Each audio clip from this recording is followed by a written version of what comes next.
දයා අයිබෝවන් තිරුවන් සරණයි. අද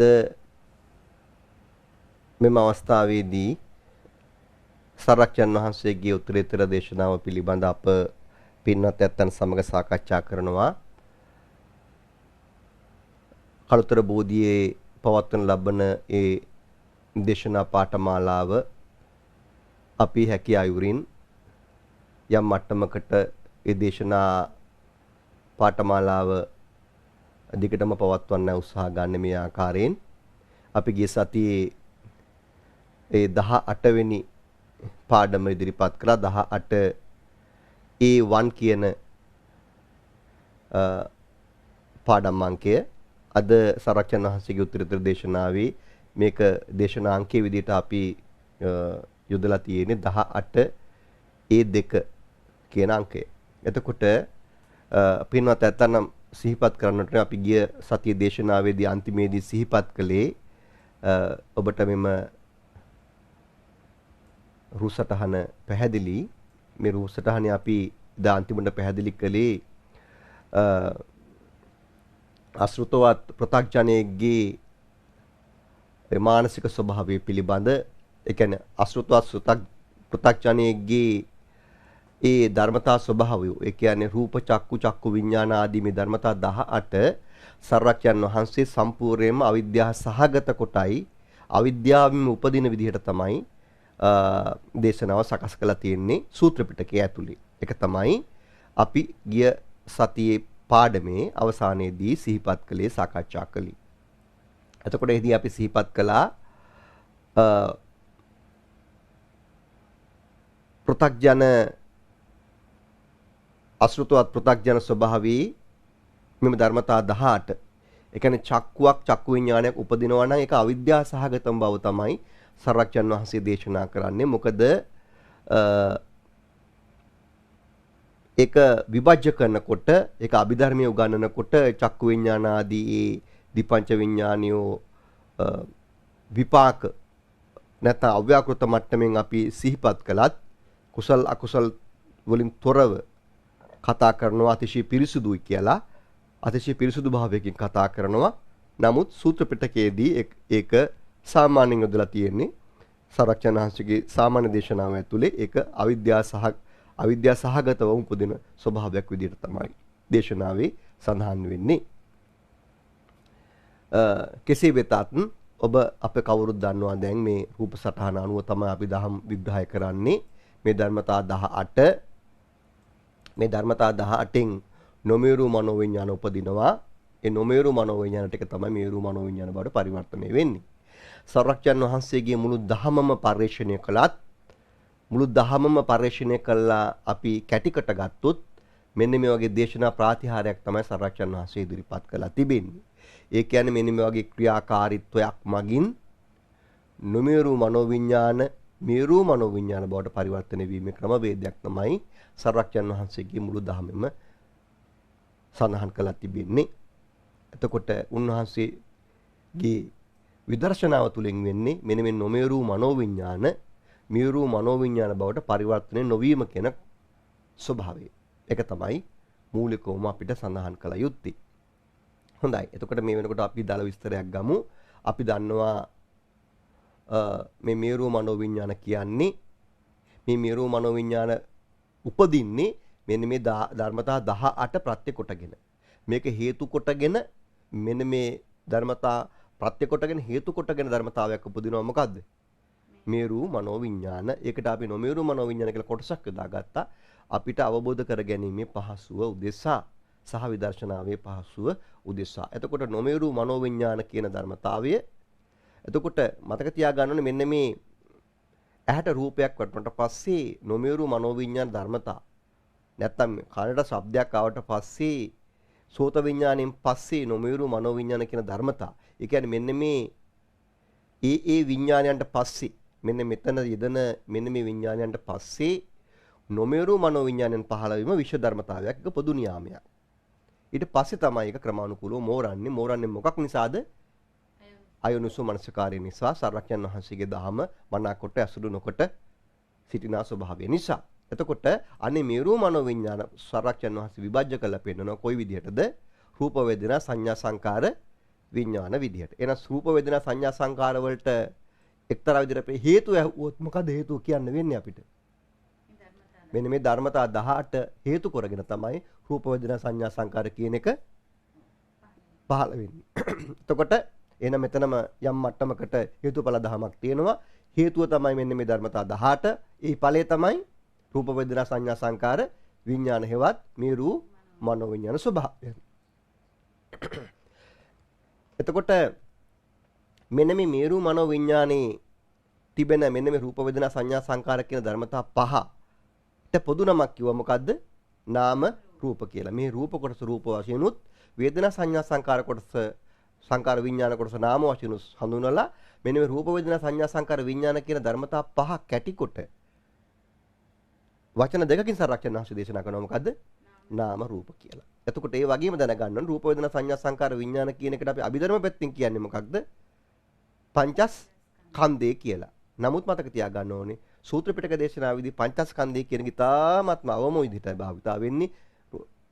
සූත්‍ර පිටකේ වැඩිපුරම භාවිතා වෙන්නේ කුමක් විදිහටද? රූප වේදනා සංඥා සංකාර විඥාන විදිහට. ස්කන්ධ දේශනාවක් වශයෙන් නෙමෙයි. අපි අභිධර්ම පිටක ගැන මේ ගන්නේ රූපස්කන්ධ, වේදනාස්කන්ධ, සංඥාස්කන්ධ, සංස්කාරස්කන්ධ, විඥානස්කන්ධ කියලා අරගෙන එකට කියනවා පංචස්කන්ධය කියලා අභිධර්මයේ ඇතුළේ. පංචස්කන්ධය කිව්වත් මේකට කිසි ගැටලුවක් නැහැ. පුරුදු පරිදි. නමුත් පංචස්කන්ධය කියන්නේ ටිකක් සංකීර්ණ දේශනාවක්. පංචස්කන්ධයටත් වඩා හරිම සරල සුකුම දේශනාවක් තමයි රූප වේදනා සංඥා සංකාර විඥාන කියන්නේ. නේද? නාම රූප කියලා කියන්නේ. එතකොට මෙන්න මේ දේශනා ස්වභාවයෙන් අපි මේ වෙනකොට රූපය පිළිබඳ මනාකොට යම් මට්ටමකට ඉගෙනගෙන තිබෙනවා නේද? රූපය කියන්නේ එතකොට මොනවද? රූපය කියන එකට අපිට විග්‍රහයක් අර්ථකථනයක් දෙනකොට අපි දැනගන්න ඕනි ඒ රූපෙට අර්ථකථනය දෙන්නේ ඒ දහම් කරුණ අහන්න එක්කෙනාගේ ස්වභාවය මත තමයි නිතරම බුදුදහමේ වචනයකට අර්ථකථනයක් ලැබෙන්නේ. පැහැදිලිද? බුද්ධ දේශනාවේ අර්ථකථනය කියන එක ලෞකික මට්ටමේ දෙයක්. පැහැදිලිද? ඒ ලෞකිකයි කියන්නේ නිතරම ලෝකයට අයිති කාරණයක්. ලෝකයට අයිති කාරණයක් ඒක. ඒක භාවිතා කළා තමයි ලෝකයෙන් මිදෙන්නේ. ඒ ලෞකික ධර්මතා භාවිතා කළා තමයි ලෝකෝත්තර ධර්මතා වඩවගන්නේ.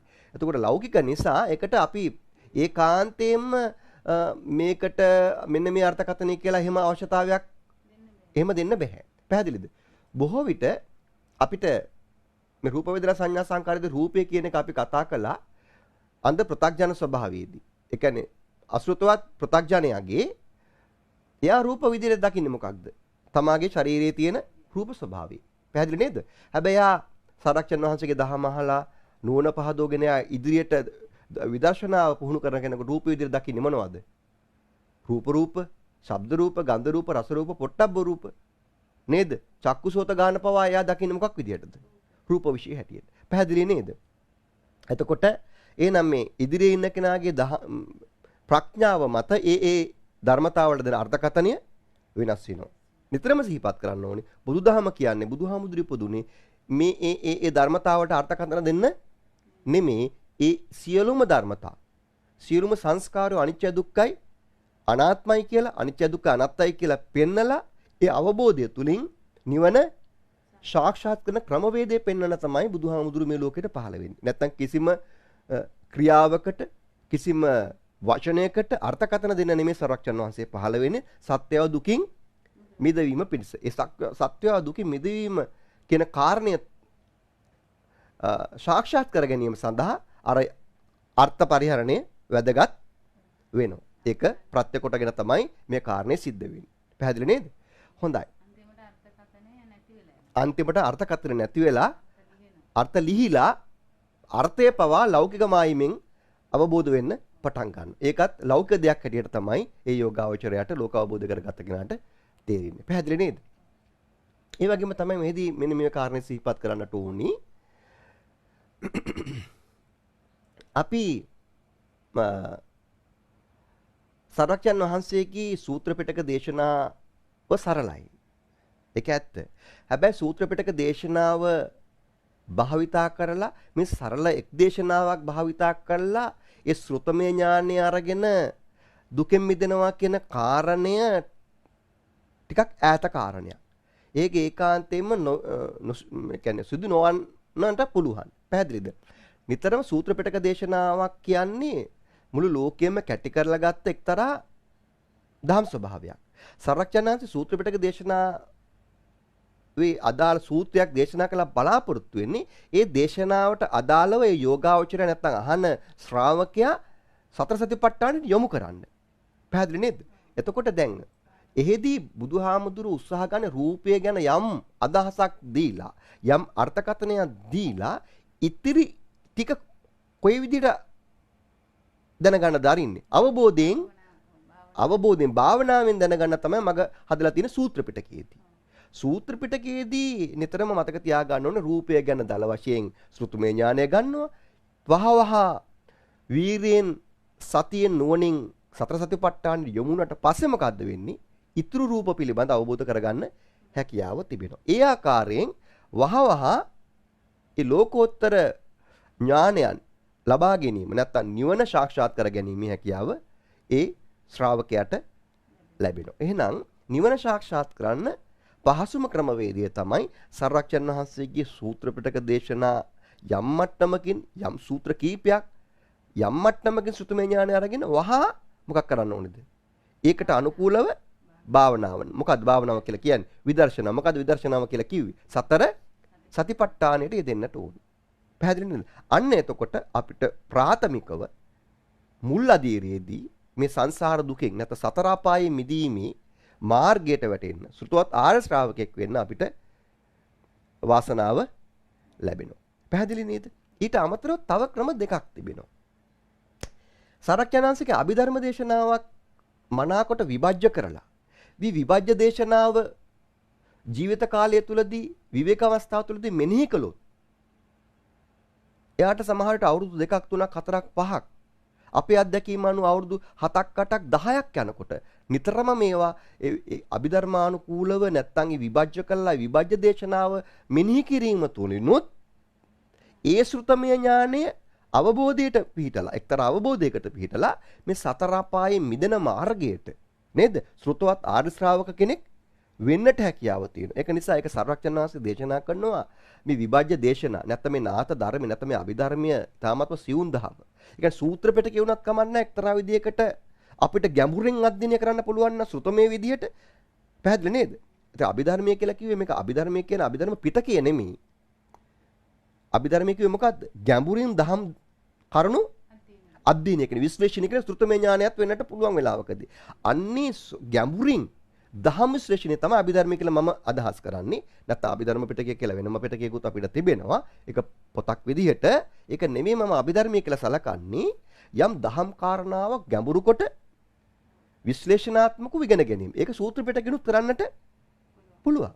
අන්න ඒ ආකාරයෙන් මනසිකාර කරනකොට අන්න එයාට යම් කාලයක් තිස්සේ යනකොට අන්නේ ධර්මතාවම ඒ පැනවීම ඒ ප්‍රඥප්තියම ප්‍රත්‍ය කොටගෙන යම් අවබෝධයකට මෙයාව පාත්‍ර වෙන්නට හැකියාව තිබෙනවා. පැහැදිලි නේද? හැබැයි ඒක දීර්ඝ කාලයක් තිස්සේ. මොකද මේ දවස්වල මේ වකවානුවේ මේ තිබෙන සමාජ වාතාවරණයත් එක්ක පින්වත් ඇත්තෝ කියන්නේ ඒගොල්ලන්ට විදර්ශනා කරන්න නැත්නම් සතර සතිපට්ඨානට දෙන වෙලාවක් නැහැ.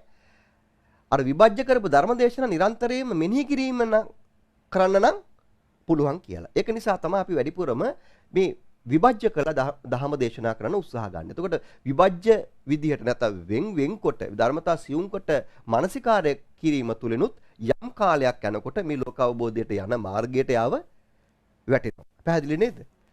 වේගවත්ම ක්‍රමය තමයි නිවන් දකින්න තිබෙන මට අපිට අත්දකින්න ක්‍රමවේදය අනුව යමෙකුට පුළුවන් නම් විභජ්‍යව දහම විමසමින් විභජ්‍යව අභිධර්මානුකූලව නැත්නම් විභජ්‍යව නැත්නම් අතිශය සියුම් විදියට දහම විමර්ශනය කරමින් මෙනෙහි කරමින් වහවහ වීරියෙන් නුවණින් සතියෙන් සතර සතිපට්ඨානෙට යෙදෙන්න පුළුවන් නම් අන්‍යයි තාමත් නික්මනිමි ලෝක අවබෝධයට යනවා රහත් ඵලය දක්වාම ඒ ගමන යන්නට කාලය අපිට තියෙනවා. මේ භවයේදී මේක සාක්ෂාත් කරගන්න පුළුවන් හැකියාවක් ඇතයි අපිට හිතෙනවා. පැහැදිලි නේද?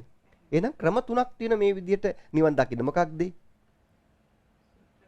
සූත්‍ර පිටකය යම් මට්ටමකට අධ්‍යයනය කරගනිමින් ඒකට අනුකූලව වහවහ වැඩි ප්‍රවණතාවයකින් සතර සතිපට්ඨානයට යෙදීම.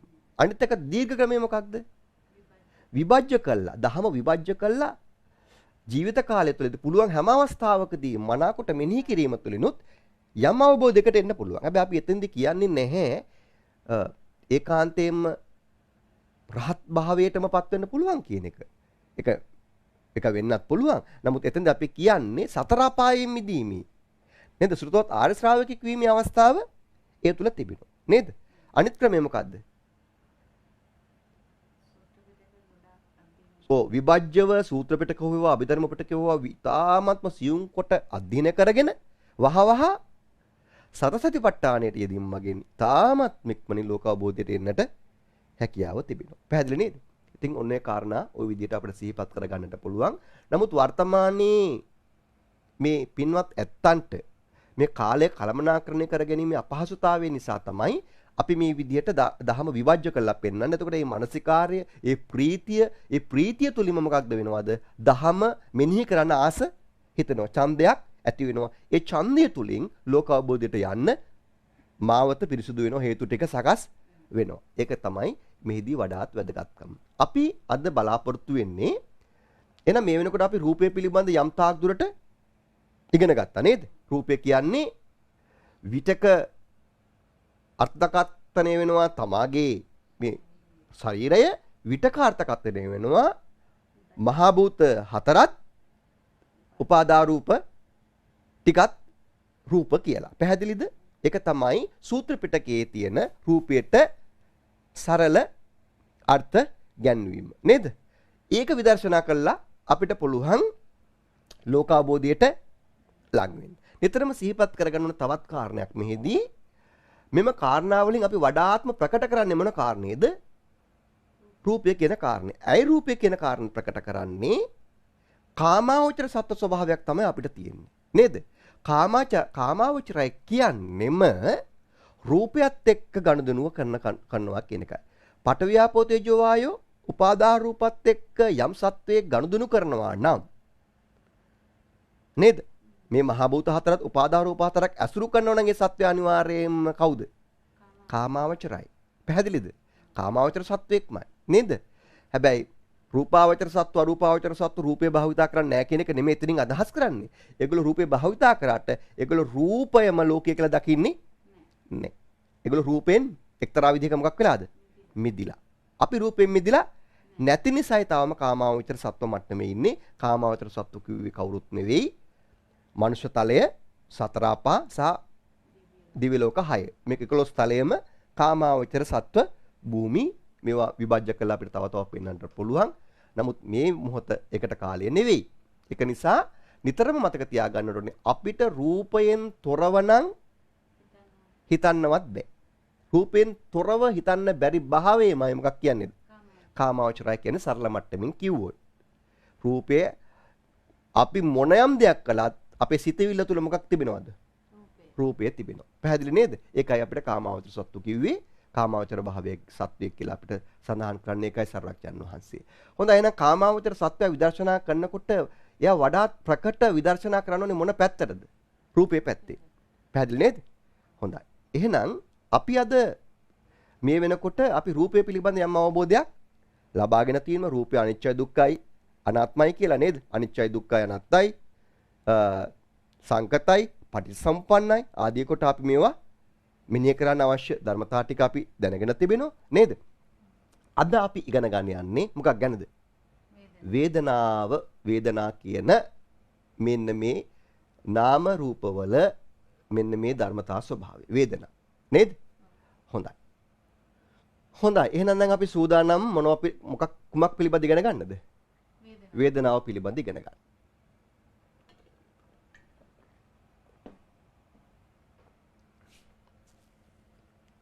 හොඳයි. සිහිපත් කර ගන්නට ඕනි වේදනාව කියන්නේ මොකක්ද?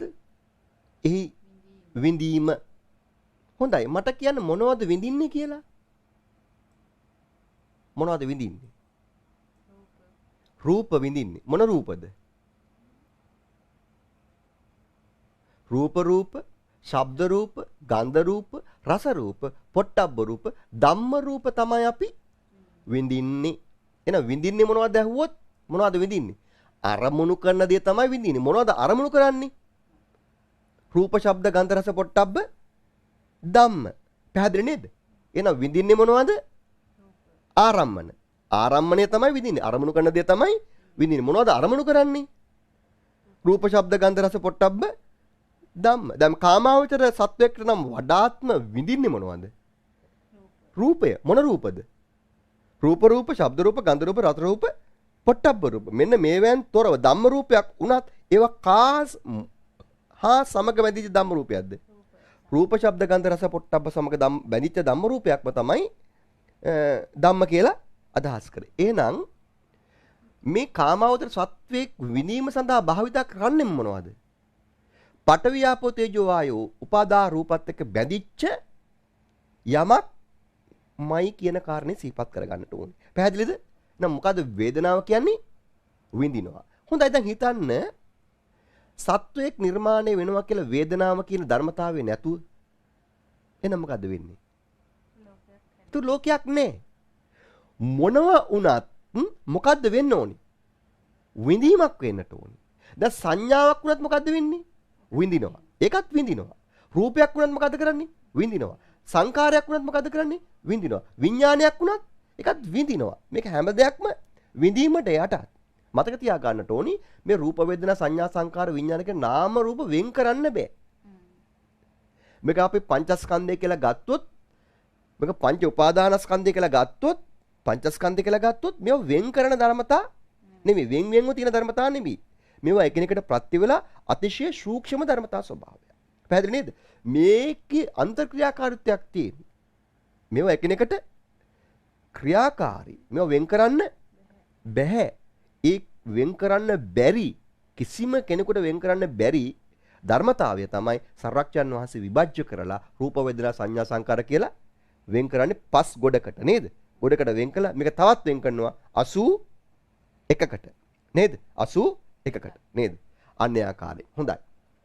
එහෙනම් මොනවද විඳින්නේ? රූප විඳින්නේ. නේද? රූප මොනවද විඳින්නේ? නැව සංඥා විඳින්නේ. ඒ සංඥාවත් මොකක් හා බැඳිච්ච සංඥාවක්මද? කාමාවචර සත්වෙක් න ะ. රූපය හා බැඳිච්ච තණ්හාවක්. සංකාරයක් නම් මොකක් හා බැඳිච්ච සංකාරයක්ද? රූපත් එක්ක බැඳිච්ච සංකාරය. අපි උදාහරණයක් ගත්තොත් අපි හිතමු යම් කෙනෙක් දන්නවා එයාට නුවණක් තියෙනවා. එයා ඉගෙන ගන්නවා කියලා කියන්නේ ඒ ඉගෙන ගැනීමට එයා විඳිනවා කියලා කියන්නේ මොකද්ද? එයා ඒ සංඥා ටික මොකක් කරනවද? විඳිනවා. එයා සංඥා ටික විඳිනවා. පැහැදිලි නේද? අපි කෙනෙක් ලස්සනයි කියලා රූපේ ලස්සනයි කියලා මොකද්ද කියන්නේ? රූපය මොකක් කරනවද ඒ වෙලාවේ? විඳිනවා. පැහැදිලි නේද? අපි හිතනවා යමෙක් හිතනවා මෙහෙම මට හොඳට දුවන්න පුළුවන්. මම තමයි ලෝකේ හොඳටම වේගයෙන්ම දුවන මිනිසා. ඒ කියන්නේ මොකක්ද එයා කියන්නේ? සංකාරයක් ක්‍රියාකාරීත්වයක් අරගෙන ඒකට විඳලා කියනවා එයා විඳිනවා එයා සතුටු වෙනවා මම තමයි ලෝකේ ඉන්න හොඳටම දුවන්න පුළුවන් කෙනා කියලා. එහෙනම් ඒ සංකාරය මොකක් කළාද එයා? විඳීමක් කරා තමයි එයා අරගෙන තියෙන්නේ. ඒ විඳිනවා. ඒ වගේ තමයි ලෝකේ මේවා දන්නවා. මම දන්නවා කියලාත් අපිට විඳින්න පුළුවන්. එහෙනම් මේ හැම රූපයත් සංඥාවත් සංකාරත් විඥානයත් මොකක් කරනවද? විඳිනවා. අතන වේදනාව පවා වේදනාවෙන් විඳිනවා. මේක අතිශය සූක්ෂම ක්‍රියාවලියක්. පැහැදිලි නේද? හොඳයි. එහෙනම් දැන් මෙන්න මේ විඳීම කියන කාරණය නැත්තම් මට කියන්න තණ්හාව කියන ධර්මතාවයක් උපදීද? නැහැ. හොඳට මතක තියාගන්න ඕනි තණ්හා කියන ධර්මතාවය තණ්හා කරන්න ආසන්නම ප්‍රත්‍ය දෙන ධර්මතාවය තමයි වේදනාව. ඇත්තටම වේදනාව කියන එකක් ලෝකේ පහළ වුණේ නැත්තම් මොකක් පහළ වෙන්නේ නැද්ද? තණ්හා පහළ වෙන්නේ නැහැ. පැහැදිලි නේද? ඒක සිහිපත් කර ගන්නට. එහෙනම් රූපයට පවා තණ්හා කරන්නේ ඇයි? වේදනාව නිසා. සංඥාවට තණ්හා කරන්නේ ඇයි? වේදනාව නිසා. සංකාරයට තණ්හා කරන්නේ ඇයි? වේදනාව නිසා. විඥාණයට තණ්හා කරන්නේ ඇයි? ඒත් වේදනාව නිසා. යම් වේදනාවකට සංඥා තණ්හා කරන්නේ ඇයි? ඒත් වේදනාවම නිසා. පැහැදිලි නේද? හොඳයි. එහෙනම් මතක තියාගන්නට ඕනි මේ ජීවිතයේ සත්වයා සංසාරය යන ගමනේදී ඊටාත්ම ප්‍රකට ධර්මතාවයක් තමයි මොකද්ද? විඳීම, වේදනාව. ඒක නිසා සර්වඥන් වහන්සේ මේ සත්වයා ගෙන යන සත්වයේ මේ සංසාර ගමන යන ක්‍රියාවලිය හේවත් මේ රූප වේදනා සංඥා සංකාර ක්‍රියාත්මක වෙන්නේ නැත්නම් නොමේරු මනෝවිඤ්ඤාණයක් මේරු මනෝවිඤ්ඤාණය බවට පරිවර්තනය කරන ක්‍රමවේදය තුල ඒ කියන්නේ පටිච්ච සමුප්පාද ධර්මතාවය තුල පටිච්ච සමුප්පාදයක් විදිහට අරගෙන තියෙනවා මොකද්ද? මෙම වේදනාව කියන ධර්මතාවය. මොකද අනිවාර්යයෙන්ම වේදනාව තිබිය යුතුමයි පටිච්චසමුප්පාදේ නැත්තම් මොකක් ගොඩනගා ගන්න බැරිද? ලෝකය කියන්නේ තණ්හාව ගොඩනගා ගන්න බෑ. තණ්හාව ගොඩනගා ගත්තේ නැත්තම් ලෝකේ පැවැත්මක් තියෙන විදිහක් නැහැ. පැහැදිලි නේද? දැන් ඔබතුමියට මතක කරනම් අපි මීට ඉස්සෙල්ලා කළා මහා නිදාන සූත්‍රය. මහා නිදාන සූත්‍රයේ මතකනම් වේදනම් පටිච්ච තණ්හා. වේදනාව නිසා තණ්හාව. අනේ තණ්හාව මේ වේදනාව නිසා ලෝකයේ ගොඩනගෙන ක්‍රමය මනාකොට සර්වඥන් වහන්සේ ඉදිරිපත් කරන මොන දේශනාවේදීද? මහා නිදාන සූත්‍රයේ වේදනම් පටිච්ච තණ්හා. තණ්හා පටිච්ච පරිේෂණ. පරිේෂණ කියන්නේ සෝලා බලන්නේ මොකක් නිසාමද? තණ්හාව නිසාම. තණ්හාව ඇතුළේ කුමක් නිසාද? තණ්හාවට ආසන්නම හේතුව මොකද්ද? වේදනාව. හොඳට මතක තියාගන්නට ඕනේ. එහෙනම් ඒ වගේම පරිේෂණා පටිච්ච ලාභෝ ආදී විදිහට ඕන් පටිසම්පාදී වෙනත් ක්‍රමවේදයක්. අර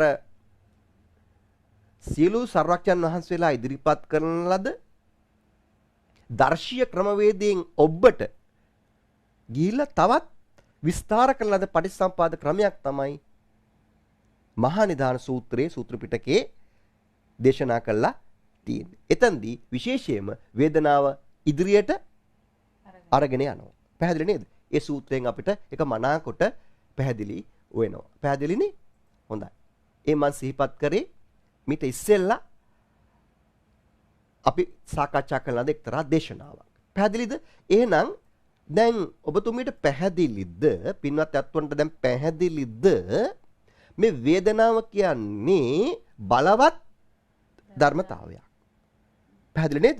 වේදනාව කියන්නේ බලවත් ධර්මතාවයක්, ප්‍රකට ධර්මතාවයක්. මේ ප්‍රකට භාවය නිසා මොකද්ද වෙන්නේ? සත්වයා සංසාර ගමනට අද බැඳ තබා ගන්න පුළුවන් ශක්තියක් මේක ඇතුලේ තිබෙනවා. ඒක නිසා උන්වහන්සේ මේ වේදනාව පිළිබඳ විභජ්‍ය කරලා වෙන්කොට දක්වලා දේශනා කළා. පැහැදිලිද? එහෙනම් දැන් අපි ඉගෙන ගන්න යන මොකක් ගැනද?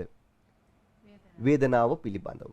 එහෙනම් සර්වඥන් වහන්සේ වේදනාව ආකාර තුනකට වෙන් කරනවා. පැහැදිලිද? මොකක්ද ඒ ආකාර තුන?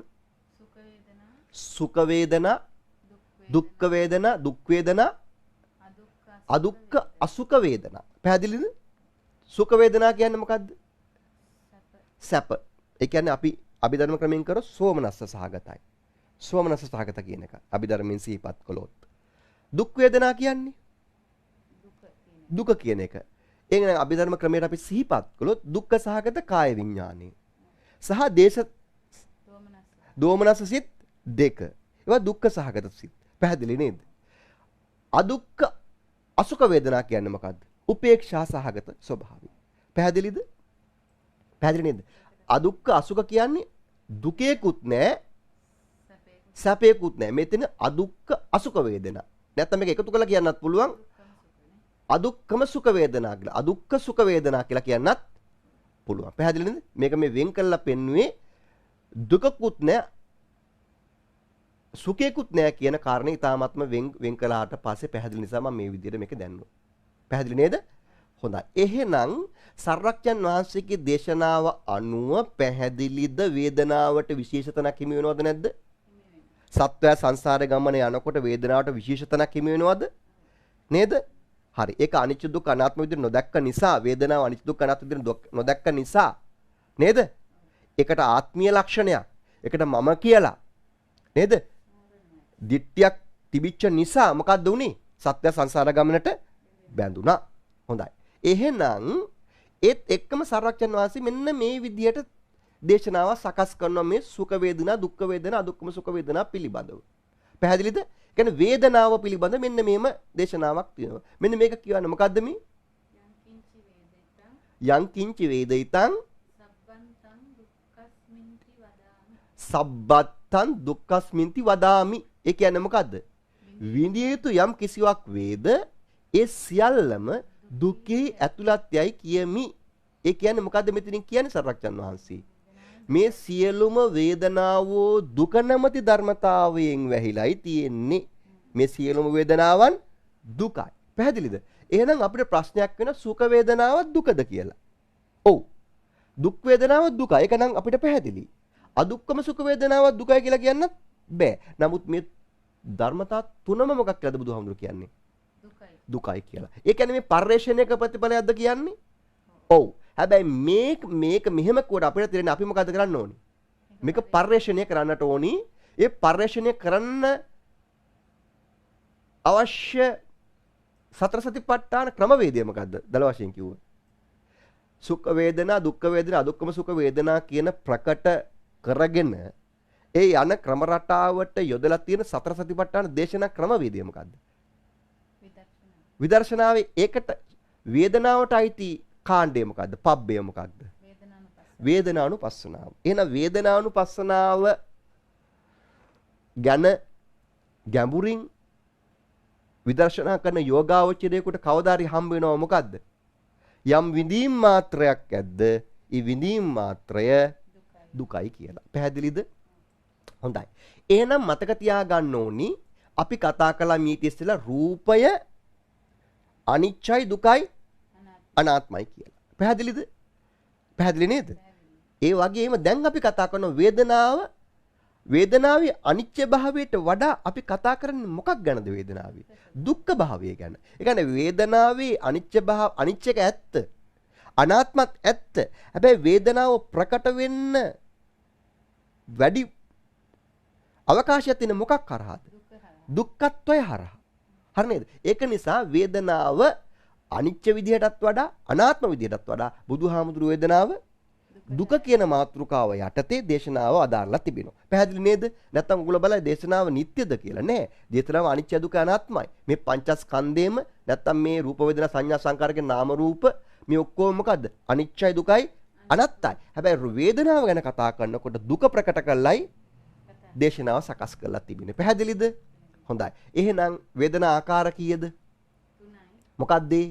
සුඛ වේදනා. ඔව්. දුක් වේදනා. ඔව්. අදුක්ඛ අසුඛ වේදනා. පැහැදිලිද? එහෙනම් බුදුහාමුදුරු පරිශ්‍රණය කළා කියනවා මොකද්ද? මේ සියලුම විඳීම් දුකයි කියලා. පැහැදිලිද? හොඳයි. එහෙනම් අපි දේශනාව මෙන්න මේ විදිහට වෙන පැත්තකට හරවුණා. දැන් මොකද්ද අපි දැනට කතා කරන් ආපු දේශනාව මොකද්ද? වේදනාව පිළිබඳ තුන් ආකාරයකට බෙදලා ඒක දුකයි කියලා ගත්තා. පැහැදිලිද? එහෙනම් දුක. එහෙනම් මෙතනදි ගත්ත මොකද්ද? වේදනාව දුකයි. එහෙනම් අපි මෙන්න මේ දුක කියන මාතෘකාව යටතේ අපි දැන් බලනවා සර්වඥන් වහන්සේ කියනවා දුක ආකාර තුනක් ගැන. පැහැදිලිද? දුක විභජ්‍ය කරනකොට දුක බෙදා දක්වනකොට හොඳද මතක තියාගන්න දුක බෙදනකොට දුක විභජ්‍ය කරනකොට දුක බෙදා දක්වනකොට බුදුහාමුදුරුවෝ එක්තරා විදිහකට කා සමගද දුක බෙදා දක්වන්න උත්සාහ ගන්නේ වේදනාවත් එක්කමයි. ඒ කාරණය සිහිපත් කර ගන්නට ඕනි. පැහැදිලිද? එහෙනම් මෙතන දුක පිළිබඳ මෙහෙම කතා කරනකොට අනිවාර්යයෙන්ම මෙන්න මේ දුක ඇතුලේ අප්‍රකටව හෝ ප්‍රකටව මොකක් තිබිය යුතුද? වේදනාව පිළිබඳ තිබිය යුතුයි. සමහරට අප්‍රකට වෙන්නත් පුළුවන්, ප්‍රකට හෝ වේවා, සංගවිච්ච හෝ වේවා, මතු පිට හෝ වේවා සුඛ වේදනා, දුක්ඛ වේදනා, අදුක්ඛම සුඛ වේදනා කියන කාරණා පිළිබඳ කතා කළ යුතුයි. ඒ කියන්නේ දුක් ආකාර තුනක් තිබෙනවා. මොකද්ද? දුක් ආකාර තුනක් තියෙනවා. දුක්ඛතා තුනකි. පැහැදිලිද? අන්නේ දුක්ඛතා තුන පිළිබඳ යමෙකුට අධ්‍යයනය කරන්නට ඕනි නම් මෙන්න මේ සූත්‍රයේ අධ්‍යයනය කරන්න සංයුක්ත නිකාය 4 දුක්ඛ සූත්‍රය පිටු අංක 484. සංගීති සූත්‍රය දීඝනිකාය 3 පිටු අංක 352. මෙතන තියෙනවා මොකද්ද? ත්‍රිවිධ දුක්ඛතා පිළිබඳ. ත්‍රිවිධ දුක්ඛේ පිළිබඳ මෙන්න මේ දේශනා දෙකේ අන්තර්ගත වෙනවා. පැහැදිලිද? තව දේශනා තියෙනවා. මම දෙකක් සිහිපත් කළා. එහෙනම් දැන් අපි ආව දුක කියන ධර්මතාවය මොකක් කරන්නද? විභජ්‍ය කරන්න. ඇයි දුක කියන ධර්මතාවය විභජ්‍ය කරේ? ඔව්. දුක සරචනාන්ගේ පරිශ්‍රණයක වේදනාව සර සම්පූර්ණයෙන්ම දුකයි කියලා. පැහැදිලිද? එහෙනම් දුක කියනකොට දුක කියන එක බෙදා දක්වන්නත් බුදුහාමුදුරුවෝ මොකක්ද භාවිතා කරලා තියෙන්නේ? වේදනාවමයි භාවිතා කරලා තිබෙන්නේ. පැහැදිලි නේද? ඒකයි මෙතනදී කියන්න ඕනේ. එහෙනම් දුක කියන ධර්මතාවය බුදුහාමුදුරුවෝ විභජ්‍ය කරලා තියන්නේ මෙන්න මේ විදිහට. මොකක්ද? දුක්ඛ දුක්ඛය. ඒ කියන්නේ දුක්ඛතා. අනිත් එක සංඛාර දුක්ඛය. සංඛාර දුක්ඛතා කියන්නේ සංඛාර දුක්ඛය. විපරිණාම දුක්ඛතා කියන්නේ විපරිණාම දුක්ඛය. අපි කොහොමද ඔක සාමාන්‍යයෙන් දන්නේ? දුක්ඛ දුක්ඛය, සංඛාර දුක්ඛය, විපරිණාම දුක්ඛය කියලා. පැහැදිලිද? එහෙනම් මේ දුක් වර්ග කීයකට බුදුහාමුදුරුවෝ බෙදලා තියෙනවද? දුක තුනකට බෙදලා තියෙනවා. පැහැදිලි නේද? එහෙනම් මෙන්න මේ දුක් තුන කියන කාරණය කොයි විදිහටද බුදුහාමුදුරුවෝ ප්‍රකට කරන්නේ? විඳීම් මාත්‍රයකින්. මේ දුක ප්‍රකට කරන්න උත්සාහ ගන්න මොකෙන්ද? විඳීමකින්. විඳීමකින් බලන්නේ. පැහැදිලිද? සූත්‍ර පිටකයේ බුදුහාමුදුරුවෝ මෙන්න මේ දේශනාවල දේශනා කළා තියෙනවා. පැහැදිලිද? දුක්ඛ දුක්ඛය, සංඛාර දුක්ඛය, විපරිණාම දුක්ඛය කියන අර්ථකථන දෙනකොට ඒවා සම්බන්ධ කරලා තියෙන කාගෙත් එක්කද? වේදනාවත් එක්ක. පැහැදිලිද? දැන් මෙන්න මෙහෙම ස්වභාවයක් තියෙනවා. දැන් මෙතන කතා කරන්නේ දුක ගැනනේ අපි. දුකනේ බෙදන්නේ. කෙනෙකුට හිතේවි දුක ගැන කතා කරනකොට ඇත්තටම මේ දුක පිළිබඳ කතා කරනකොට සුඛේ නම් මේක ඇතුලේ තියෙන විදිහක් නෑනේ. ඇයි? කතා කරන්නේ මොකක් ගැනද? දුකක් ගැනනේ. හැබැයි සිහිපත් කරගන්න ඕනි. සර්වඥන්නේ මෙතනදි දේශනා කළා තියෙනවා මොකද්ද? සුඛය පවා දුකක් වශයෙන්. සර්වඥ වහන්සේ කෙටි කළා කියනවා සුඛයත් සියලුම විඳීම් දුකයි කියලා. එහෙනම් මෙතන දුක බෙදා දක්වනකොට මෙන්න මේ ධර්මතා තුන ඇතුලේ අනිවාර්යයෙන්ම මොකක් තිබිය යුතුමද? අපි සම්මත කරගත් දුකත් එක්කම අපි සම්මත කර නොගත් දුක හේවත් සුඛ වේදනාවත් අදුක්කම සුඛ වේදනාවක් තියෙන්නට ඕනි. මේ කාරණා තුන ඇතුලේ අපි හිතන්නේ මේ කාරණා තුන ඇතුළෙම තියෙන දුක කියන කාරණයක් නේ. අර දවන තවන ගතියනේ. දවන තවන ගතියනේ අපි දුක කියලා දකින්නේ. අපි හිතන්නේ මේ දවන තවන ගතිය විතරමද මේ ධර්මතාව තුන ඇතුලේ තියෙන්නේ? නෑ. දවන තවන ගතිය නෙමෙයි. සියලුම වේදනා මේක ඇතුලේ තියෙනවා. අන්න ඒක තමයි දැන් මම මේ සූත්‍ර පිටකය ඇතුලෙන් පෙන්වන්නට යන්නේ. දැන් මෙතන ටිකක් ගැඹුරු කාරණාවක්. පැහැදිලිද? මේ කාරණාව හරියටම ප්‍රකට වුණොත් මේ කාරණාව හරියටම යමෙකුට ප්‍රකට වුණොත් එයාට ඇති වේදනානුපස්සනාව පූර්ණේ කරන්න මේ ධර්මතා කොටස්. පැහැදිලිද? ඒ තරම් මේක අවබෝධ වුණාට පස්සේ වේදනානුපස්සනාවට මේ ධර්මතා ටික හොඳට මොකක් වෙනවද? ප්‍රත්‍ය වෙනවා, හේතු වෙනවා, උපකාර වෙනවා. පැහැදිලිද? හොඳයි. එහෙනම් දැන් අපි බලමු මේ දෙක අතර සම්බන්ධතාවය. මොක අතරද? දුක්ඛ දුක්ඛය, සංඛාර දුක්ඛය, විපරිණාම දුක්ඛය සහ සුඛ වේදනා දුක්ඛ වේදනා අදුක්ඛම සුඛ වේදනා අතර සම්බන්ධතාවය. පැහැදිලිද? හොඳයි. එහෙනම් දැන් මට කියන්න මේ දුක කියන මෙන්න මේ කාරණාව ඇතුලේ දුක්ඛ දුක්ඛතා, සංඛාර දුක්ඛතා, විපරිණාම දුක්ඛතා කියන මේක ඇතුලේ සියලුම සංස්කාර ටික නැද්ද? තියෙනවා. මොකද සියලුම සංස්කාර දුකයි කියලානේ වදාරන්නේ බුදුහාමුදුරුවෝ. මෙතන තියෙන්නේ මොකද්ද? යංකිත වේදිතං යම් විදීමක්. ඒ කියන්නේ සියලුම සංස්කාරෝ කියන මේ දුක කියන කාරණය තුල තියෙන සියලුම සංස්කාර කියන කාරණයක් තියෙනවා නේද? හොඳයි. එහෙනම් මෙතන සියලුම සංස්කාරات තියෙන්නට ඕනි. පැහැදිලිද? හොඳයි. දැන් එන අපි මේ දෙක සංසන්දනය කරගමු මෙන්න මේ විදිහට. හරි. දුක්ඛ දුක්ඛතා. මොකද? දුක්ඛ දුක්ඛය කියන එක විස්තර කරන්නයි යන්නේ. දැන් අභිධර්ම ක්‍රමයේ විස්තර කරනවට වඩා මේකෙදී යම් මට්ටමක යම් සරල භාවකුත් තියෙනවා. පැහැදිලිනේ? දුක්ඛ දුක්ඛය කියලා බුදුහාමුදුරුවෝ මෙතනදී අදහස් කරන්නේ ප්‍රායෝගිකව දෙනෝ නම් දුකක්. ඇත්තටම දුක කියන ධර්මතාවය බිහි වෙනවා නම් මනස ඇතුලේ, සිත ඇතුලේ, ස්කන්ධ ඇතුලේ දුකක් ඉපදෙනවා නම් දුක කියන ධර්මතාවය ඉපදෙනවා නම් ඒක දුක්ඛ දුක්ඛතාවය. පැහැදිලිද? එහෙනම් මට කියන්න කයට දැනෙන වේදනාව කොහෙද තියෙන්න ඕනේ? දුක්ඛ දුක්ඛේ. කයට දැනෙන වේදනාව තියෙන්න ඕනේ කොහෙද? දුක්ඛ දුක්ඛේ. කයට දැනෙන සැප වේදනාව උතන තියෙනවද?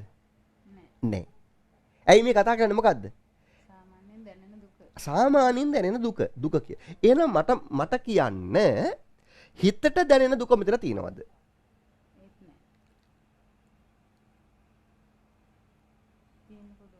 තියෙනවා. හිතට දැනෙන දුකත් මේක ඇතුලේ තියෙනවා. ඇයි දුක්ඛ දුක් කියන්නේ? හිතට දැනෙන දුකක් තියෙනවා. හිතට දුකක් දැනෙනවනේ. හිතට තමයි ඔක්කොම දැනෙන්නේ. හිතට දැනෙනකොට මේ කායික දුක්ඛය බුදුහාමුදුරු වෙන්කොට පෙන්නනවා. හරිද? එහෙනම් මතක තියාගන්න ඕනේ කයට ලැබෙන කායික දුකත් කයට දැනෙන කායික දුකත් ලබන්නේ චිත්තචෛතසික වලින්නේ. සිතෙන්නේ ගන්නේ. ඒකට කියනවා කායික දුක්ඛයක් කියලා. කයට ලැබෙන දුකනේ. දුක්ඛ සහගත කාය විඥානය. දුක්ඛ සහගත කාය විඥානයත් හිතට ලැබෙන දුක් ටිකත්. ඒ කියන්නේ දෝමනස සහගත සිත් දෙකක්. අන්නේ ධර්මතා ඔක්කොම මොකද්ද? දුක්ඛ දුක්ඛ. ඒ කියන්නේ ඇත්තටම එතන දුකක් නැද්ද?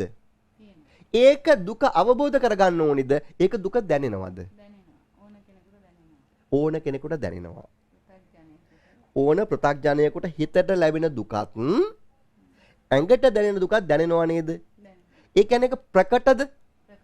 අන්න ප්‍රකට නිසා බුදුහාමුදුරුවෝ ඒකට වෙනම විදර්ශනාවකින් පෙන්නනවා. ප්‍රකට නිසා කියනවා මේක හුලක් විදිහට දකින්න. මේක තියුණු ආයුධයක් විදිහට දකින්න. මේක ඊයක් විදිහට දකින්න. සල්ලතු උලක් විදිහට දකින්න. ඇයි ඒ උලක් විදිහට දකින්න කියන්නේ මොකද්ද? ඒ විදිහට විදර්ශනා කරන්න. ඇයි ඒ විදර්ශනාව ප්‍රකටයි එතනදී. ඇයි දුක්ඛ දුක්ඛතාවය හරීම ප්‍රකටයි. පැහැදිලිද? ඒකට ආයේ අලුතෙන් හොයන්න දෙයක් නෑ. දුක්ඛ දුක්ඛතාවය ඊ타ත්ම ප්‍රකටයි නේද? හරි. එහෙනම් දුක්ඛ දුක්ඛතාවය කියන්නේ මොකක් ගැනද? දුක් වේදනාව පිළිබඳව. පැහැදිලිද? සිතට හෝ වේවා කයට හෝ වේවා දැනෙන දුක් වේදනාව පිළිබඳව. පැහැදිලිද? හොඳයි. එහෙනම් ඊළඟට අපි කතා කරමු විපරිණාම දුක්ඛතාවය කියන්නේ මොකක්ද කියලා. හරිද? විපරිණාමය කියන්නේ මොකක්ද? වෙනස් වෙනවා. වෙනස් වෙනවා.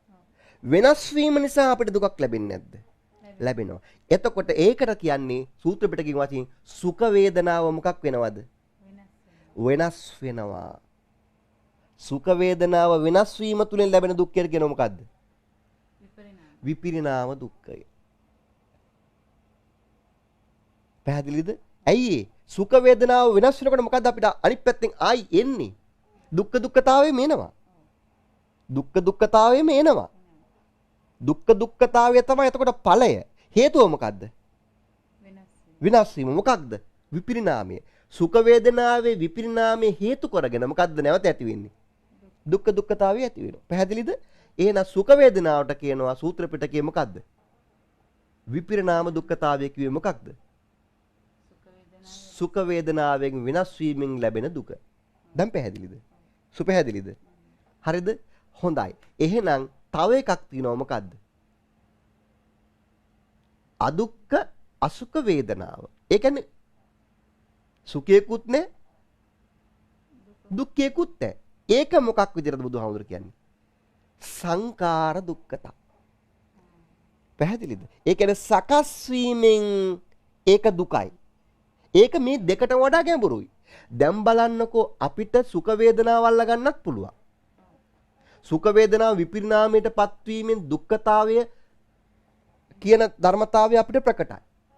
දුක් වේදනාව ප්‍රකට වීමෙන් දුකතාවේ ඍජුවම තේරෙනවා. හුලක්ය මේක ගණ්ඩයක් මේක ඊහිසක් වගේ දරුණු එකක් කියලා තාමත් පැහැදිලි. ඒ වගේම තමයි සුඛ වේදනාව විපරිණාමය වෙලා දුක්ඛතාවයටපත් වුණාමත් ඒකත් අපිට තේරෙනවා. ඒකත් ප්‍රකටයි. මොකද්ද අපිට තේරෙන්නේ නැත්තේ? සංඛාර දුක්ඛය මොකද්ද? අදුක්කම සුඛ වේදනාවත් මොකද්ද? ඒකත් දුකක්. ඒකත් දුකක්. ඒ දුකට කිව්ව මොකද්ද? සංස්කාර සකස් වීමේ දුකයි ඒක. ව්‍යුහය දුකයි. මේක ව්‍යුහය තුලින් උපදිනා ධර්මතා හේතු කරගෙන දුකයි. පැහැදිලි නේද? මේක ව්‍යුහාත්මක වගේ. එහෙනම් මට කියන්න මේ දුක් තුනෙන් ගැඹුරුම දුක මොකද්ද කියලා. ප්‍රකට නොවන ගැඹුරුම දුක මොකද්ද? මොන දුකද? සංඛාර දුක්ඛයේ ගැඹුරුයි. එහෙනම් සංඛාර දුක්ඛයෙන් සියලුම අන්‍ය ධර්මතා නියෝජනය වෙන්නේ නැද්ද? දැන් අපි මේක විභජ්‍ය කරලා මේක විස්තර කළොත් මුළු ලෝකයේම මොකක් කියලා කියතයිද අපිට? සංඛාර දුක්ඛය කියලා කියන්න පුළුවන්. ඇයි ඒ? දැන් අදුක්කම සුඛය කියන ධර්මතාවයෙන් ප්‍රකට නොවන දුකයක් තියෙනවා නම් එහෙනම් රූපයත් මොකද්මද? සංඛාර දුක්ඛයට අයිති කියලා. ඇයි ඒ? රූපය බාහිර වශයෙන් හිතට ගත්තත් නැතත් රූපය මොකක් කියලා ගන්න පුළුවන් දෝනින. අදුක්කම සුඛ වේදනාවට අයත් වූ සංඛාර දුක්ඛයක් විදිහට ගන්න පුළුවන්. ඒ කියන්නේ මේක චිත්තසංතානය සඳහා ප්‍රකට වීමක් තමයි මේ බුදුහාමුදුරු මෙතන කතා කරන්නේ. හැබැයි මේකේ ගැඹුරට ගියාට පස්සේ අහුවෙනවා සියලුම සකස් වීම දුකයි කියන කාරණේ. පැහැදිලිද? හරි ප්‍රකටයි ගැඹුරුයි ඒ කාරණේ. පැහැදිලිද? ඒක ටිකක් ගැඹුරුයි. හැබැයි තාමත්ම සරලයි. සූත්‍ර පිටකයෙන් අපිට දේශනා කළා තියෙනවා මොකද්ද? දුක්ඛතාවය කියන්නේ මොකක්ද? කායට දුකට දැනෙන ප්‍රකට දුක. පැහැදිලිද? හොඳයි. හරිද? හරි. සංස්කාර දුක්ඛය කියන්නේ මොකද්ද? අදුක්කම සුඛ වේදනාවේදී තියෙන ගැඹුරු දුක. ගැඹුරු දුකක්. ඒකත් දුකක්ද? අතර මේක ප්‍රකට නොවන දුකක්ද? ප්‍රකට වෙන්නේ නැහැ. ප්‍රකට වෙන්නේ නැති මේක විදර්ශනට අහු වෙනවද? ඔව්. හරි නේද? හරි. හරි. එහෙනම් සුඛ වේදනාව කියන්නේ මොකද්ද? විපරිණාම දුක්ඛතාවය. දැන් පැහැදිලිද? දැන් බලන්න සූත්‍ර පිටකයේදී පැහැදිලි අභිධර්ම පිටකයේදී පැහැදිලි කියන දැන් කියන්න. සූත්‍ර පිටකේ පැහැදිලි කරගන්න ලේසි. බලන්න පුළුවන් මේක. අපිට ප්‍රකට වීමෙන් බලත හැකියි. පැහැදිලිද? ඇයි දුක්ඛ වේදනාවත් සුඛ වේදනාවත් දුකයි කියලා බලන්න අපිට ප්‍රකටයි. නේද? ඒ ප්‍රකට භාවය තුලින් ලැබෙන ප්‍රඥාවෙන් මොකද්ද හම්බ වෙන්නේ? අදුක්ඛ අසුඛ වේදනාව හේවත් මේ අදුක්ඛම සුඛයත් දුකක් බවට අපිට වැටහෙන්න පටන් ගන්නවා. පැහැදිලිද? එහෙනම් අභිධර්මයට වඩා සූත්‍ර පිටකයේ විස්තරය අපිට හරි සරලයි. හැබැයි කොහෙටද අන්තිමේදී යන්නේ? සියලු සංස්කාරයෝ දුකයි කියන කතාවට යනවා වේදනාව හරහා. වේදනාව ප්‍රත්‍ය කොටගෙන සියලු සංස්කාර ධර්මියෝ දුකයි කියන ස්වභාවයට පාර හැදෙනවා. පැහැදිලිද? හොඳයි. එහෙනම් සර්වඥන් වහන්සේ දේශනා කරනවා මේ විදිහට. සර්වඥන් වහන්සේ දේශනා කරනවා මෙන්න මේ ආකාරයට. දැන් මේ විදිහට ධර්ම දේශනාවක් කරනවා සරල විදිහට. දැන් අපි අභිධර්ම පැත්තට ගියා තමයි. එක්තරා මට්ටමකට. පැහැදිලිද? නේද? අභිධර්මයේ නොගියා වුණත් යම් මට්ටමකට ජීවිත අත්දැකීම් තුලින් මේක අවබෝධ කරගන්න බැරිද? පුළුවන් නේද? අභිධර්මයේ ප්‍රකට කරගෙන කතා කරලා අපි මේ ධම කතා කරන්න ඕන නිසා. අපි අභිධර්මයේ කතා නොකලත් මේ ටික තේරෙන්නේ නැද්ද? ජීවිත අත්දැකීම් තුලින්. තේරෙනවනේ නේ? නේද? දැන් වෙනදා මේ පින්වත් ඇත්තන්ට තිබිච්ච වැරදි වැටහීම තමයි මෙන්න මේ සුඛ වේදනාව මේ දුකද කියලා. පැහැදිලි නේද? සුඛ වේදනාව දුක වෙන්නේ විපරිණාම දුක්ඛය දුක්ඛතාවයේ හරහා. සුඛ වේදනාව දුක්ඛ වෙන්නේ මොකක් හරහාද? විපරිණාම දුක්ඛය හරහා. ඒක වෙලා යන හඳුනා ගන්න. දුක්ඛ දුක්ඛය නම් කයට හෝ වේවා මනසට හෝ වේවා තියුණුව මේක පේනවා. මේක හත්සිය ප්‍රකටයි. ඊට පස්සේ ප්‍රකට මොකද්ද? සුඛ වේදනා විපරිණාම ස්වභාවය ප්‍රකටයි. අනේ මේක මොහොතක් පාසා වෙනස් වෙමින් යන නිසා වේදනාව වෙනස් වෙලා ඒ ගත්තා වූ සුඛ වේදනාව දැන් වෙනස් වෙනව නේද? ඒ අරබය දැන් මොකද්ද වෙන්නේ? දුක්ඛ දුක්ඛතාවයක් ප්‍රකට වෙනවා. පැහැදිලිද? එහෙනම් දුක්ඛ දුක්ඛ එහෙනම් විපරිණාම දුක්ඛේ ප්‍රත්‍ය වේලා මොකද්ද හටගත්තේ? දුක්ඛ දුක්ඛතාවයක් හටගත්තා. පැහැදිලි නේද? හොඳයි. එහෙනම් හැබැයි අදුක්ඛම සුඛය අපැහැදිලි. හැබැයි ඒක ප්‍රකට වීමෙන් තමයි සියලුම දුක බිහි වෙන්නේ. මෙන්න මේ සංස්කාර දුක්ඛතාවයේ ප්‍රත්‍ය වේලා තමයි සියලුම දුක ධර්මතා ටික ප්‍රත්‍ය වෙන බවත් අපි සිහිපත් කර ගන්නට ඕන. පැහැදිලි නේද? එහෙනම් හරි නේද? එන සුඛ වේදනාව දුක උනේත් දුක්ඛ වේදනාව දුක උනේත් අදුක්ඛම සුඛ වේදනාව දුක උනේත් ප්‍රධානම හේතුව මොකද්ද? සංකාර දුක්ඛ. පැහැදිලිද? හැබැයි ඒක අභිධර්මයෙන් සියුම් වෙන එකක්. එන සූත්‍ර පිටකයේ මේ විදිහට තාමත්ම සරලව මේ දෙක අතර සම්බන්ධතාවයක් සර්වඥන් වහන්සේ මොකක් කරනවද? පෙන්නනවා. දැන් අභිධර්මයෙන් නැතුව සරල විදිහට අපි බලමු සර්වඥන් වහන්සේ නැත්තම් රහතුන් වහන්සේලා නැත්නම් ආර්යයන් වහන්සේලා කොහොමද මේක විදර්ශනා කරන්න පෙන්වුවේ කියන විදිය. එතකොට හොඳටම පැහැදිලි මෙන්න මේ විදිහට විදර්ශනා කරොත් හරියම ලේසියි කියලා. ඉස්සෙල්ලම බලමු අපි දුක් වේදනාව විදර්ශනා කරන්නේ කොහොමද කියලා. හරිද? දුක් වේදනාව මෙන්න මේ පාටත් එක්ක මේ ඉතලිය දිගින් අපි යමු. දුක් වේදනාව විදර්ශනා කරන ක්‍රමය හොයාගෙන යන්න. කොහොමද දුක් වේදනාව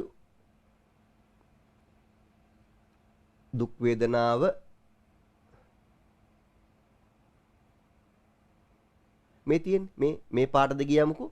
මේ පාට දෙක ගියාම කොහෙටද යන්නේ? මෙන්න මෙතනට හිතලා ඉස්ත යන්න නේ.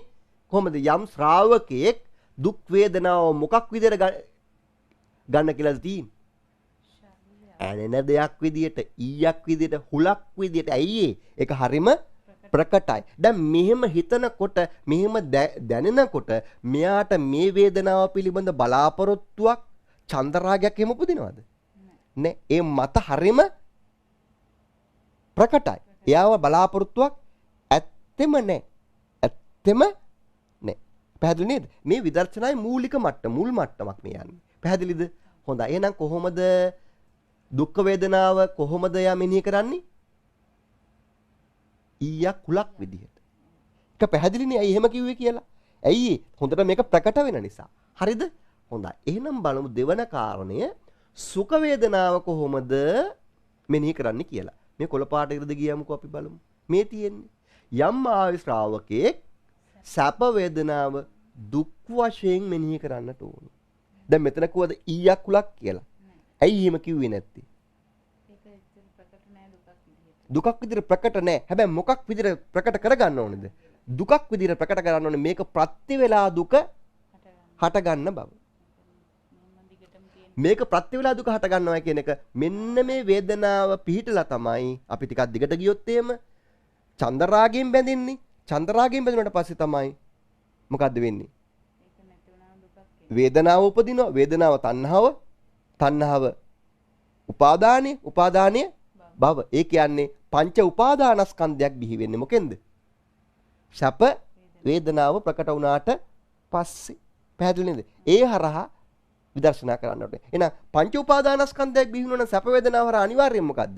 ඒක හේතු කරගෙන දුක උපදීම සිද්ධ වෙනවා. ඇයි? ඒ උපාදානයේ වෙච්ච ධර්මතා ටික නැවත අසු නොවෙනකොට මොකද්ද වෙන්නේ? විපරිණාමයට පත් වෙනකොට මොකද්ද වෙන්නේ? දුක පිහිටනවා. පැහැදිලි නේද? ඒ ආකාරයට එහෙනම් දැන් බලන්න සැප වේදනාව හුලක් ගණ්ඩයක් මේ ඊයක් විදියට මෙනෙහි කරනවද නැත්නම් ඒක දුකක් වශයෙන් මෙනෙහි කරනවද? ඔව් දුක ගෙන දෙන දැන් මේක ඍජුවම මෙහෙම දේශනා කරන්න පුළුවන්. මෙනෙහි කරන්න පුළුවන්. ඊට පස්සේ බලමු කොහොමද අදුක්ඛ අසුම වේදනාව මෙනෙහි කරන්න කියලා මෙන්න මේ කහපාට ඉරද ගියමුකෝ. මෙන්න කොහොමද ඒක යම් මාර්ය ශ්‍රාවකෙක් ශාන්ත වූ ඒ උපේක්ඛා වේදනාව අනිත්‍ය වශයෙන් මෙනෙහි කරන්නට ඕන. අනිත්‍ය කියන්නේ මොකද්ද? සකස් වීම වශයෙන්. ඒකටත් යම් කෙනෙක් ඇලෙන්න පුළුවන්. අන්න බලන්නකෝ. සියුම් ඇලීමක් තියෙන පුළුවන් උපේක්ඛා වේදනාවටත්. අදුක්කම සුඛයටත් ඇලුනොත් මොකද්ද වෙන්නේ? ඒකත් ලෝකයමයි. ඒක විදර්ශනා කරන්න කිව්වේ කොයි විදිහටද? සකස් වීම වශයෙන්. සකස් වෙනවා අනිත්‍යයි. අනිත්‍ය කිව්වේ මොකද්ද? පවතින්නේ සකස් වෙන බව දකින්න. බලන්න වේදනා ආකාර තුනකින් සර්වඥාන් වහන්සේ විදර්ශනා කළා කරන්න කියලා තියෙනවා. පැහැදිලිද? දුක්ඛ වේදනාව රළුවට පේන නිසා අනේ මේක ප්‍රකටයි මට නම් එපා කියන දර්ශනීය. ඊට පස්සේ සැප වේදනාව ඒකට දුකට ප්‍රත්‍ය වෙලා කවදාද දුක මතක් කර දුක උපදිනවා ගතිය මෙනෙහි කළා මේකත් මට නොලැබෙන්න ඕනේ. මේකත් මම කැමති නෑ. මේකට චන්දරාගෙන් ඇලෙන්නේ නෑ. එතකොට ඊටත් වඩා එහා ගියේ තවත් මුලා වෙන මොකද්ද? උපේක්ඛා වේදනාවත් අතහරින්න. ඒකට චන්දරාගෙන් පිටින්න එපා කියන කතාවයි. ඒක විදර්ශනා කරන්නේ කොහොමද? ඒක අර ඊයක් විදිහට විදර්ශනා කරන්න පුළුවන්ද? බෑ. ඒක දුක් වශයෙන් විදර්ශනා කරන්න පුළුවන්ද? බෑ. ඊට වඩා හොඳ විදර්ශනාවක් තියෙන මොකද්ද? අනිත්‍ය ආදී වශයෙන් මේක මෙනෙහි කරන්න ඕන. සකස් වීම වශයෙන්. මුකන් ගිය දුක අවබෝධ වීම සිද්ධ වෙනවා. පැහැදිලි නේද? ඕන්න ඔය කාරණා යටතේ තමයි සර්වඥන් වහන්සේ මෙන්න මේ වේදනාව නැමැති ධර්මතාවය අපිට විස්තර කරලා දෙන්නේ. දැන් පැහැදිලිද? මොකද්ද පැහැදිලි කාරණේ?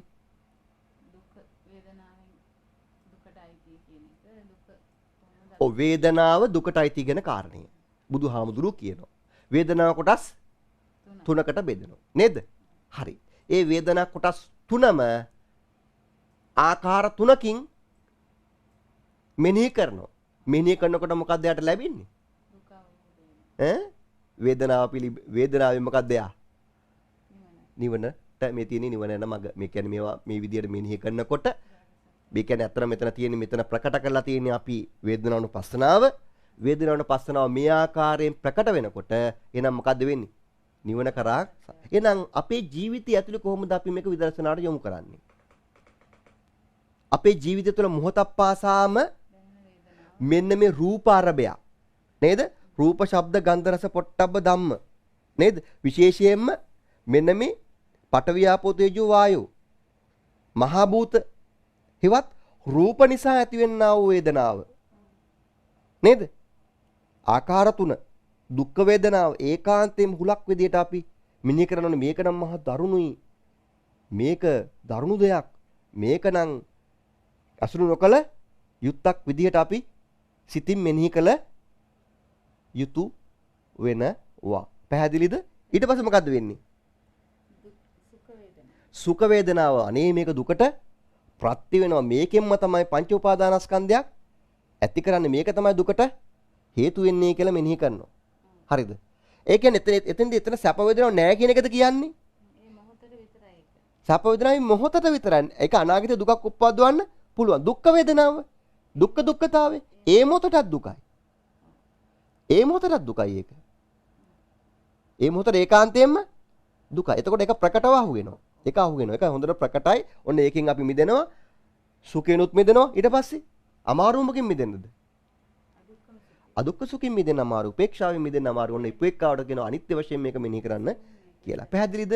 හොඳයි. මෙන්න මෙහෙම මෙනෙහි කරාට පස්සේ දැන් අපිට මෙනෙහි කරාට පස්සේ වේදනාව මෙනෙහි කළා අපිට බෙද ලෝක අවබෝධයටම යන්න ඕනි නා. වේදනාව ඇයි මේ වේදනාවට මුළු ලෝකෙම අයිති? ඇයි? කාමාවචර සත්‍යයක් ගත්තට පස්සේ රූපයෙන් විඳින්නේ. හැබැයි රූපේ පමණක් නෙමෙයි වේදනාව සම්පූර්ණ කළොත් මේක කෙලවර දක්වාම යන්නත් පුළුවන්. පැහැදිලිද? ඔය වේදනාව වෙන්නේ මේ ලෝ වේදනාව හරහා මේ සම්පූර්ණයෙන්ම මේක පූර්ණ කරගන්නත් පුළුවන්. පැහැදිලිද? කොහොම වුණත් මෙන්න මේ අවබෝධයක් එනකොට එයාට මොකද්ද වැටහෙන්නේ? සුඛ වේදනාව, දුක්ඛ වේදනාවත්, අදුක්ඛම සුඛ වේදනාවත් මෙන්න මේ ආකාර තුනේ මෙනෙහි කරනකොට ජීවිතේ පුරා. දැන් අපිට ඔන්න සතුටක් හම් වෙනවා. ජීවිතේ බොහෝම සතුට විඳින දාතියක්. දෙයක් අපිට ජීවිතෙන් අපිට දැන් ලැබෙනවා හැමතිස්සෙම. අපි හිතමුකෝ ජීවිත අත්දැකීම් අපි මොකද්ද එතකොට හිතන්න ඕනේ? මේ සැපය දුකකට කවදා හරි හේතු වෙනවා. මේක රැවටෙන්න හොඳ නෑ. මේකත් මේ භවත්‍රික ගමනට හේතුවක්. මේකට රැවටෙච්ච ඉන්න තමයි අපි දැන් නැවත මේ දුක් විඳින්නේ. මේක දුකට හේතු වෙන දෙයක්. ඒකයි කිව්වේ බුදුහාමුදුරුවෝ මොකද්ද වේදනාපච්චය තණ්හා කියලා. අන්නේ විදිහට මානසිකාරය ප්‍රකට කරගන්න. පැහැදිලිද? ඊට පස්සේ දුකක් ආවොත් ඒක ඍජුවම ප්‍රකට වෙනවා. අදුක්කම සුඛයක අපි ඉන්න ස්වභාවය මොකද්ද වෙන්නේ? එතකොට මෙනෙහි කරන්නේ කොහොමද? ඒක අනිත්‍යයි. මේක සකස් වෙන දෙයක්. නිරන්තරයෙන් මේක සකස් වෙනවා. පැහැදිලි නේද? ආන්නේ විදිහට මේ ඔය ඇවිල්ලා එක්තරා විදිහක වාචසිකත්වයක් එක්ක යන්න පුළුවන් එක්තරා මානසිකාරයක් මේ ජීවිත අත්දැකීම් තුල මේ කාර්යබහුල මිනිස්සයාට මෙන්න මේ මානසිකාරය ජීවිතේ පුරාම පවත්වන්න පුළුවන්. පැහැදිලි නේද? නැත්තම් ජීවිත අත්දැකීම සතර සතිපට්ඨානෙ ප්‍රකට කරගත්තත් මේක කරන්න පුළුවන්. මේ පිළිබඳ මෙනෙහි කරමින් ඉන්න එකත් එක්තරා භාවනාවක්. ජීවිතයේ මේව ගොඩ නැගෙනකොට අර විදිහට දකින්න එකත් භාවනාවක්. පැහැදිලිද? මේ ආකාර දෙකටම කරන්නත් මේක පුළුවන්. පැහැදිලිද? එහෙම වෙනකොට මොකද්ද වෙන්නේ? දුක අවබෝධ වෙනවා. චතුරාර්ය සත්‍ය අවබෝධ වෙනවා. චතුරාර්ය සත්‍ය අවබෝධ වුණා කියන්නේ මොකද්ද වෙන්නේ? රූප වේදනා සංඥා සංකාර විඥාන කියන මේ නාම රූප පිළිබඳ නාම රූපම අනිච්චයි දුකයි අනාත්මයි කියලා පරිපූර්ණ අවබෝධයකට යනවා. මෙන්න මේ කාරණා තුන ප්‍රකට කරගෙන යන්නත් පුළුවන්. පැහැදිලිද? මේ කාරණා තුන ප්‍රකට කරගෙන හරියට භාවනා කරත් මේ සම්පූර්ණ දුක්ඛේම ආවරණය කළ ලෝක අවබෝධයටම යන්න පුළුවන් විදිහට තමයි මෙතන මේ සකස් වීම සිද්ධ වෙලා තියෙන්නේ. පැහැදිලිද දැන්? හරි නේද? හොඳයි. එහෙනම් මෙන්න මේ ආකාරයට තමයි අපි සූත්‍ර පිටකයේ සුඛ වේදනා, දුක්ඛ වේදනා, දුක්ඛම අසුඛ වේදනා දුක ත්‍රිවිධ දුක්ඛයත් එක්ක සමාන්තරව මෙනෙහි කිරීම සිද්ධ කරන්න. දැන් පැහැදිලිද? මොනවද අහන්න තියෙන ප්‍රශ්න?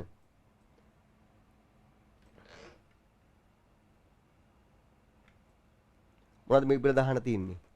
විශේෂ ප්‍රශ්නයක් නැහැ. තේරුණා නේද? හොඳයි. ඉතින් මෙන්න මේ ආකාරයට සර්වඥන් වහන්සේගේ උත්තරීතර දේශනාවේ අපි අද පින්වත් ඇත්තන් සමග මේ වේදනාව කියන ධර්මතාවය පිළිබඳ සූත්‍ර පිටක වශයෙන් යම් කිසි ගැඹුරකට ගියා. ඇත්තටම මම හිතනවා වෙනදාට වඩා වේදනාව කියන ධර්මතාවය පිළිබඳ මනා අවබෝධයක් ලැබෙන්න ඇති කියලා. නේද? ඒක නිසා මෙතෙක් වෙලා මේ ධර්ම සාකච්ඡාවට සවන් දුන් ඔබ සැමට අපි මේ අවස්ථාවේදී මෙන්න මේ ධර්මතා අවබෝධය ඒ විදර්ශනාවට ප්‍රත්‍ය වෙලා ඒ ලෝක අවබෝධය ලැබෙන්නට මේ සියලුම ධර්මතාවලින් ලබා ගන්නා වූ ප්‍රඥාවම උපනිශ්‍රේ වෙලා ප්‍රත්‍ය වෙලා ඒ ලෝක අවබෝධයට යන්නට වාසනාව ලැබේවා කියලා ප්‍රාර්ථනා කරමින් අපි දහම් දේශනාව අවසන් කරනවා. ඔබ සැමට සම්මා සම්බුදු සරණයි. සාදු සාදු සාදු.